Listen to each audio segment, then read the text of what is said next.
Great.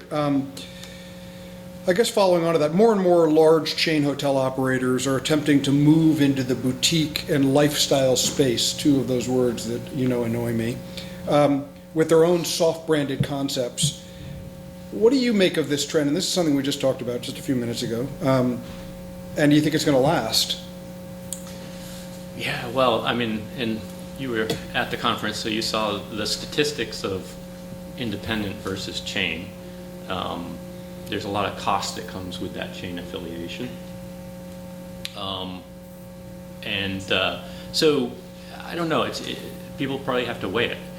It's always been my impression that, as you say, boutique or lifestyle, as the big chains roll out their boutique brand or their lifestyle brand at this point, there's so many, and to me, I think it's an incredibly intelligent move for these chains to be beginning to get product that, whether you call it lifestyle or design or boutique or whatever, sure, but product that is getting more current and isn't just being built off their same kind of like 1960s safe model, sure, and start really kind of figuring out what is the right move to be in the market today, because I think that's essential. The internet eliminated the value of safe and generic.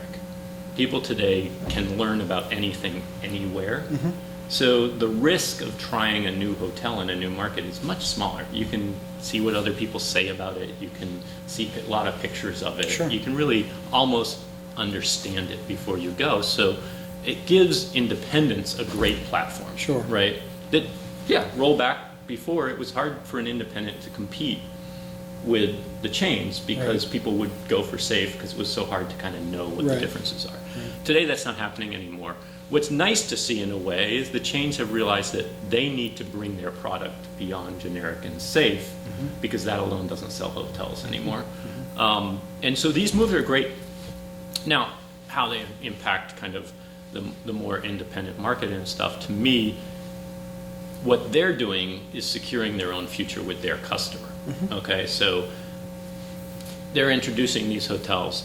If they believe, as they state they do, that the power of their frequent traveler card is so strong, what they're doing is they're moving their frequent traveler from the generic safe building into these new, slightly more today buildings, and they're keeping their customer instead of having a loss of that frequent traveler off to more interesting things. So absolutely on a strategic plan basis, it's great.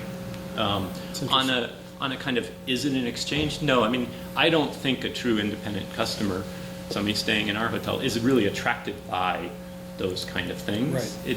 It's not interesting. They're out there saying like, come to chain.com and book your little independent hotel, but the people who love chain.com are the people already on chain.com. I don't know the independent customer is going to suddenly say, oh, that hotel is suddenly designed, I'm going to go book it on chain.com. That's a good point. And I worry sometimes that like you also have to play, like one of the reasons you see independents slightly outperform, they have slightly lower cost structure and things of that sort, is because they're not burdened with a lot of the chain fee and all that kind of stuff.